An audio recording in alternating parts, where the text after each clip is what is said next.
नमस्कार साथियों, आप सभी देख रहे हैं जनता टॉक्स न्यूज। आप सभी देख पा रहे हैं कि बहुजन समाज पार्टी के सुपरस्टार प्रचारक रविराज बौद्ध जी मेरे साथ हैं।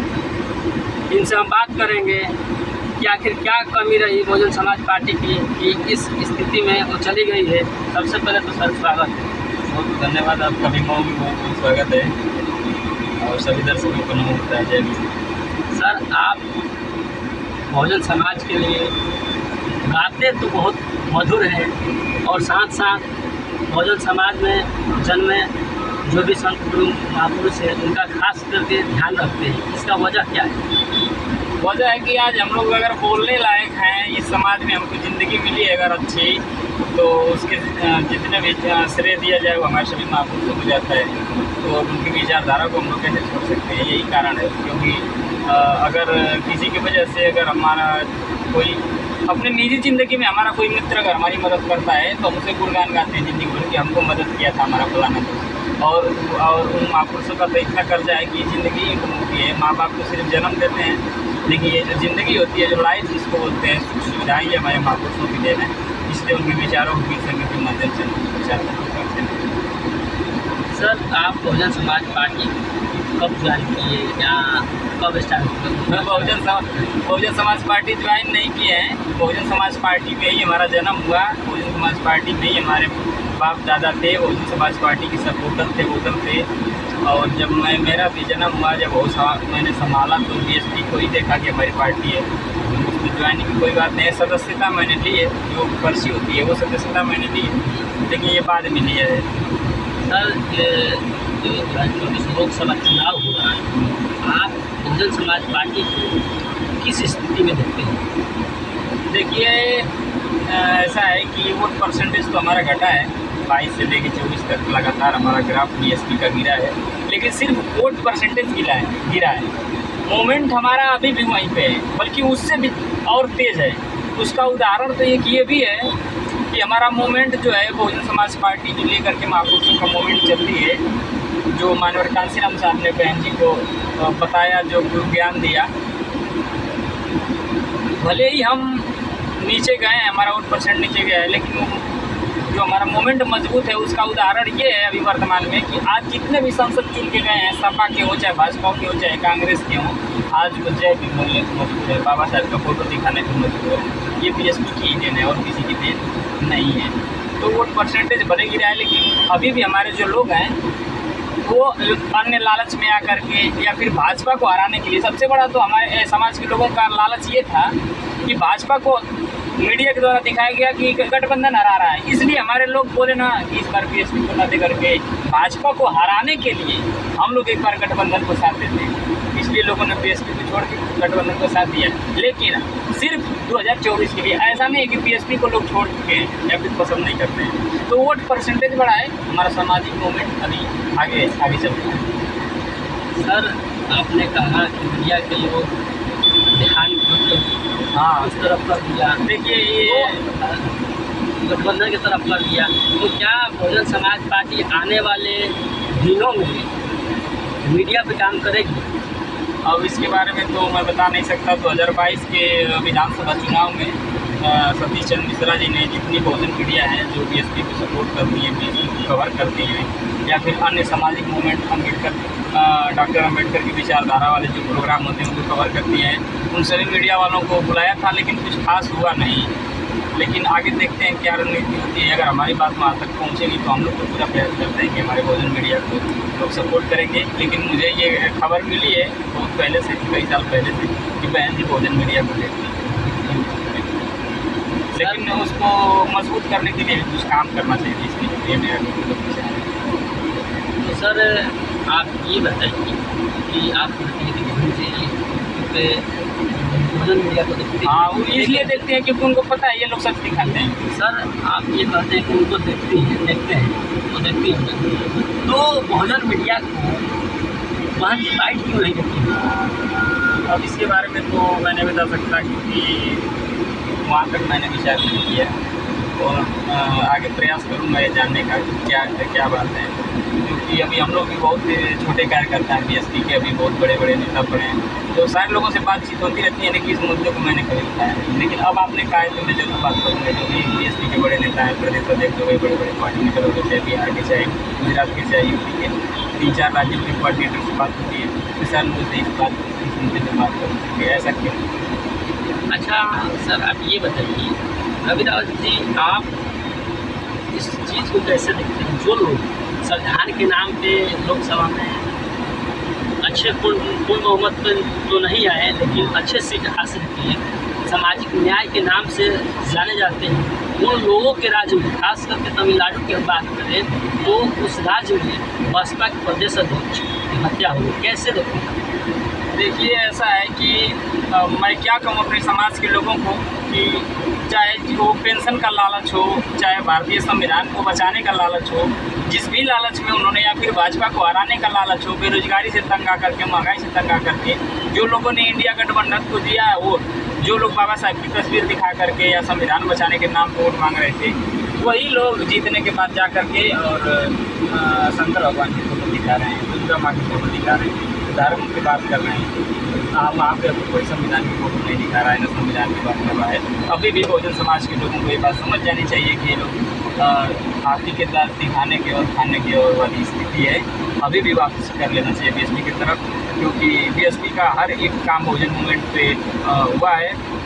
और जो हत्या हुई है प्रदेश अध्यक्ष की आर्मी स्ट्रांग जी की, उनको मैं श्रद्धांजलि देता हूं। और ये बहुत ही निंदनीय घटना है, और ये किसी से छिपा नहीं है, चाहे बच्चा हो, चाहे बूढ़ा हो, चाहे नौजवान हो, चाहे महिलाएं हो, सारे लोग जानते हैं कि ये भाजपा की सरकार तानाशाही सरकार है। और व्यक्ति की हत्या करना आम बात हो गया है, और वो तो प्रदेश अध्यक्ष थे। तो अगर ये समाज नहीं संभला तो ऐसे ही हमारे समाज के लोग मारे जाएंगे, और हमारे जितने भी अधिकार बाबा साहब ने दिलाया, माननीय कांसी राम साहब ने दिया, सब एक एक करके छीन जाएंगे। सर, आप ये बताइए, तमाम बहुजन समाज पर जब अत्याचार होता है तो कोई सुनता नहीं, और जैसे ही मनुवादी विचारधारा लोग के शोषण के साथ शोषण होता है तो तमाम मीडिया चैनल एकदम नेगेटिव बंद कर दिया जाता है। ऐसा क्यों? देखिए, मैं एक बात कहना चाहता हूँ अपने समाज के लोगों को। जब हमारे ऊपर कोई अत्याचार होता है, कहीं पे कोई घटना होती है, तो हम उसके खिलाफ आंदोलन करते हैं। जब घटना हो जाती है, तब जहाँ हत्या हो जाती है, चाहे कोई अपराध हो जाता है किसी को बेटी के साथ, महिला के साथ, उसके बाद हम लोग एक्टिव होते हैं, चाहे हमारे नेता आते हैं, चाहे आंदोलन करते हैं, चाहे संगठन के लोग। लेकिन मेरा ये व्यक्तिगत मानना है कि जिस दिन समाज के लोग अपने बच्चों को शिक्षा के प्रति प्रेरित करने लगे, सिर्फ इसलिए नहीं कि वो नौकरी करके अपने पैर पे खड़ा हो जाए, इसलिए ताकि वो सामाजिक स्तर पर अपने हक अधिकारों की लड़ाई खुद लड़ सके, तो मुझे ऐसा लगता है कि अत्याचार कम किया जा सकता है। कैसे कम किया जा सकता है, मैं आसान भाषा में समझाना चाहता हूँ कि जो व्यक्ति गरीब है, मजदूर है, पढ़ा लिखा नहीं है, कम पढ़ा लिखा है, जिसको सामाजिक ज्ञान नहीं है, उसको कोई भी एक कांस्टेबल पुलिस डांट के चला जाता है उसकी बिना गलती का, और वो डर जाता है। लेकिन कोई पढ़ा लिखा लड़का या लड़की है जिसको कुछ मालूम हो कानून के बारे में, उसको दुर्गा भी डांट के नहीं जा सकता है, वो डट के बतियाएगा, आंखों में आके डाल के बतियाएगा। तो मुझे लगता है कि अगर लोग जिस दिन पढ़ाई लिखाई करना शुरू कर दें, हमारे समाज के लोग, उस दिन से खुद अपने आप में परिवर्तन देखेंगे, अत्याचार अपने आप कम हो जाएगा, और प्रशासन खुद ब खुद अगर कुछ होगा भी तो एक्शन लेगी, किसी के आंदोलन की जरूरत नहीं पड़ेगी। सर, चंद्रशेखर आज़ाद जी भूंगा जी के संस्थापक और आज़ाद समाज पार्टी के संस्थापक हैं, उनकी राजनीति को आप कैसे देखते हैं? तमाम आप समाज में जाते हैं तो आपको इससे तो पूरा आपको जी जी, देखिए, ऐसा है, फेस करना पड़ता ही है। अभी आपने बताया कि विनय रतन जी का प्रोग्राम था मऊ में, और मुझे जानकारी भी नहीं। क्यों जानकारी नहीं? क्योंकि मेरा संपर्क टूट चुका है हमारे भी लोगों से, आज़ाद समाज पार्टी के लोगों से मेरा संपर्क बिल्कुल टूट चुका है, इसलिए मुझे कोई इन्वाइट नहीं करता। अभी फ़ोन आया था, किस जिला से आया था, बस प्रतापगढ़ से, वो माननीय चंद्रशेखर आज़ाद जी आने वाले हैं, तो वहाँ से फ़ोन आया था कि आपको प्रोग्राम करना है। हालांकि वो श्योर थे कि ये रविराज जी आने वाले नहीं हैं, लेकिन फिर भी सामने वाले व्यक्ति ने, बीमारी के लोगों ने कहा एक बार पूछ लीजिए, वहाँ के जो बसपा के जिला अध्यक्ष हैं, तो उन्होंने फ़ोन किया तो बोले कि आप करेंगे प्रोग्राम चंद्रशेखर आज़ाद जी का? मैं बोला मैं नहीं करूँगा, आपको पता ही हो, मैं नहीं करूँगा। वो बोले कि नहीं हो पाएगा, मना कर दिए। बोले क्यों? मैं बोला आपको पता ही है मैं बीएसपी के साथ हूँ और जब तक भीम आर्मी संगठन था मैंने साथ दिया, जब पार्टी बना ली तो मैं अभी उनके साथ नहीं हूँ। क्यों नहीं हूँ? मैं उनकी राजनीति को कैसे देखता हूँ, ये आपका सवाल है। तो मेरा इस पर यही प्रतिक्रिया है कि बीएसपी ने ये छिपा नहीं है, हमारे समाज के लोगों के लिए बहुत सारे काम किए मान्यवर साहब और बहन जी ने मिल करके। तो मुझे लगता है कि अभी देख रहा हूँ चंद्रशेखर आज़ाद जी के काम देख रहा हूँ, अच्छा कर रहे हैं। लेकिन कुछ बातें ऐसी हैं जो मुझे बिल्कुल अच्छी नहीं लगती हैं उनकी। जैसे बता रहा हूँ बिल्कुल मैं कि इसमें कुछ छिपा नहीं है, मैं जो भी बोलता हूँ साफ बोलता हूँ।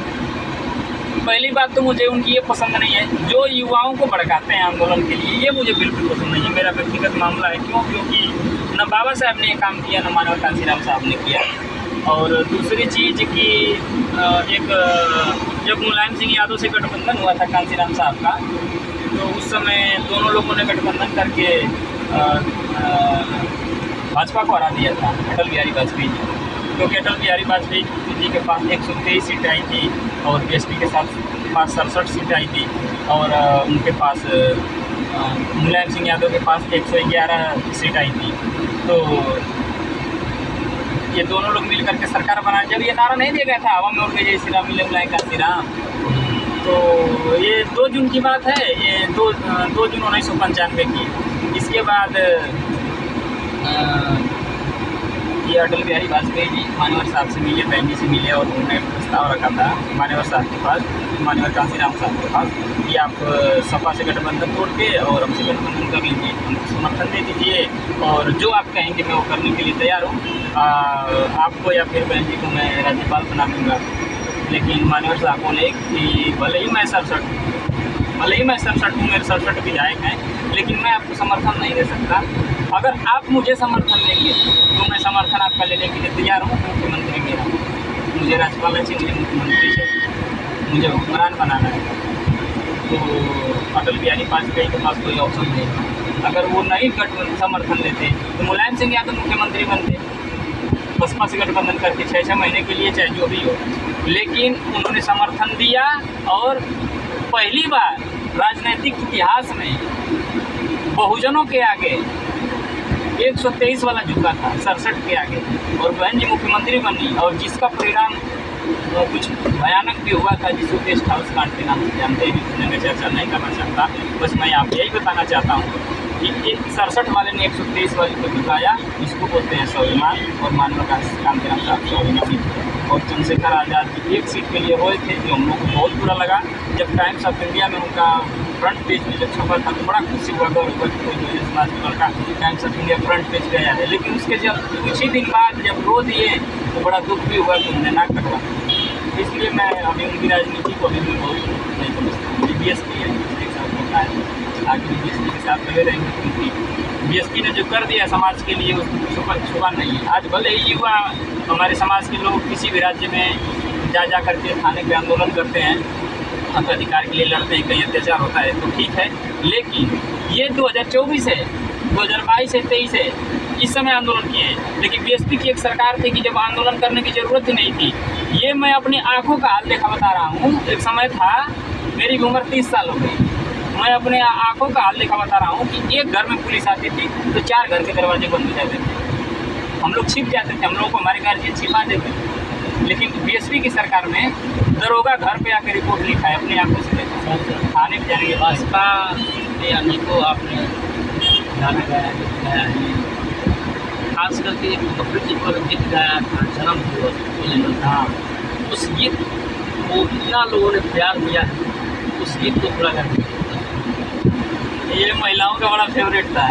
हाँ, पिता प्रभु दयाल के सुगनिया हइये भैया, सुगनिया हइये भैया, संसद में दहाड़ते घोसरनिया हइये भैया, संसद में दहाड़ते घोसरनिया हइये भैया, चोर डाकू खूनी मुजरिम थर थर कांपे, बहिना के डर से सब घुसखोर भागे। मैं ये लाइन बड़ा सोच समझ के लिखा था, मैं खुद लिखता हूँ। ये वो एक समय था डीएसपी का जब वो अधिकारी कांपते थे। आज तो घूस पे नौकरियां खरीद ली जा रही है, पेपर लीक हो रहा है, देख रहे हैं ना बच्चों का भविष्य कहाँ गया। सोचिए, इसको सोचेंगे तो आँख में आंसू आ जाएगा, हमारा देश कहाँ जा रहा है इस सरकार में। सर इस बात को तो भारत के कानून को बीजेपी भी मानती है, आरजेडी, सब तमाम विपक्षी लोग मानते हैं। हमारे समाज के लोग क्यों नहीं इस चीज़ को मान रहे हैं, क्यों बीएसपी को छोड़ रहे हैं? मेरा सीधा सा सवाल है, मैं बस ये कहना चाहता हूँ। ये लाइन को मैं थोड़ा सा एक मतलब बता दे रहा हूँ आप लोगों को। घुसखोर ये चोर डाकू उन्हीं मुजरिम थर काफी पहिया की दर से घुसखोर भागे। आज हमारे समाज के बच्चे नाक रगड़ रहे हैं, पैर के जूता घिस जा रहा है, दौड़ रहे हैं, मेहनत कर रहे हैं, ये पूरा मौजाम हो जाता है कोचिंग छूटती है तो।